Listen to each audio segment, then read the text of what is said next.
સમાચારની શરૂઆત મહત્વપૂર્ણ સમાચારથી કરીએ તો અમદાવાદ પ્લેન ક્રેશ દુર્ઘટનાને લઈને એક મોટા સમાચાર સામે આવ્યા છે। 60 પીડિત પરિવારે બોઇંગ કંપની સામે અમેરિકી કોર્ટમાં અરજી કરી। અરજી બાદ ઘટના સ્થળે અમેરિકન વકીલ માઇક એન્ડ્રુઝ પહોંચ્યા। એવિએશન અને લીગલ એક્સપર્ટ ટીમે ઘટના સ્થળની મુલાકાત લીધી। વકીલ માઇક એન્ડ્રુઝે પ્લેન ક્રેશ સાઇટનું નિરીક્ષણ પણ કર્યું।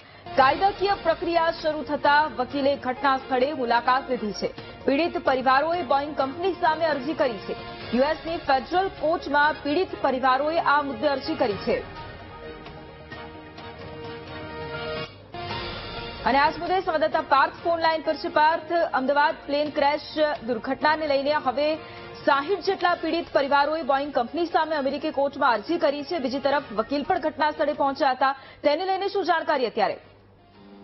જી વૈભવી, ચોક્કસથી જે રીતની વાત કરવામાં આવે તો 12 જૂનના રોજ અમદાવાદથી લંડન જતી ફ્લાઇટ એર ઇન્ડિયાની ક્રેશ થઈ હતી અમદાવાદના મેઘાણીનગર વિસ્તારમાં, અને ત્યારબાદ તપાસનો દોર થમી રહ્યો છે। લગભગ 270ની આસપાસના મૃત્યુ થયા છે, પરંતુ વાત કરવામાં આવે તો જે એક રિપોર્ટ બહાર પાડવામાં આવ્યો, પ્રાથમિક રિપોર્ટ બહાર પાડવામાં આવ્યો હતો, તેમાં પાયલોટની ગંભીર ભૂલ જણાતી હોય તેવો રિપોર્ટમાં ખુલાસો કરવામાં આવ્યો હતો। સાથે જ વાત કરવામાં આવે તો બોઇંગ કંપનીને બચાવવાની વાત હતી, ત્યારે અમેરિકી ના જે વકીલો છે તે બોઇંગ કંપનીની વિરુદ્ધમાં પડ્યા છે અને તેમના વિરુદ્ધમાં કેસ દાખલ પણ કર્યો છે અમેરિકાની કોર્ટમાં।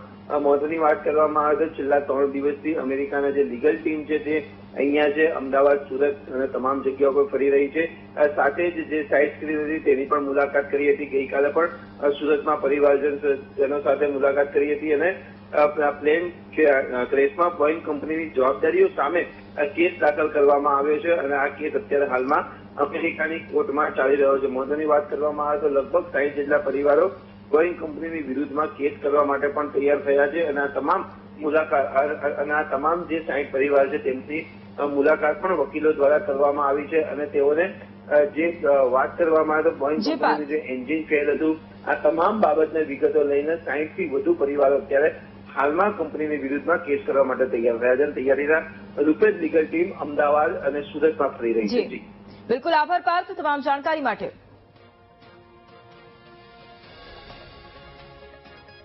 અમદાવાદ પ્લેન ક્રેશ દુર્ઘટનાને લઈને અમેરિકાના વકીલ સુરત આવ્યા। સુરતમાં ભોગ બનનારના પરિવારને મળી અને વિગતો મેળવી। અમેરિકાના વકીલ માઇક એન્ડ્રીઝે બોઇંગ કંપની સામે કેસ કર્યો છે। બોઇંગ કંપનીના એન્જિનમાં જ ખામી હોવાનો વકીલનો મત છે। દુર્ઘટનાથી અસરગ્રસ્ત 80થી વધુ પરિવારો કેસ કરવા સાથે જોડાયા છે। પ્લેનના બ્લેક બોક્સના ડેટાની સંપૂર્ણ વિગતો આપવા સરકાર પાસે માંગ કરવામાં આવી છે।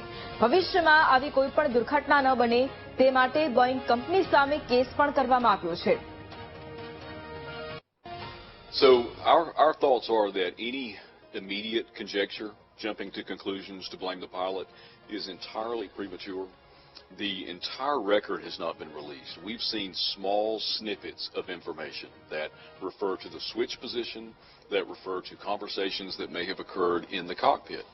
What we need is the entire flight data recorder and cockpit voice recorder so that we have those comments and that action in context so that we know exactly what happened. The 787 is extremely complicated. There are still many functions that require manual input by the pilots. However, the computer systems on this plane can order erroneous or uncommanded inputs that can cause widespread changes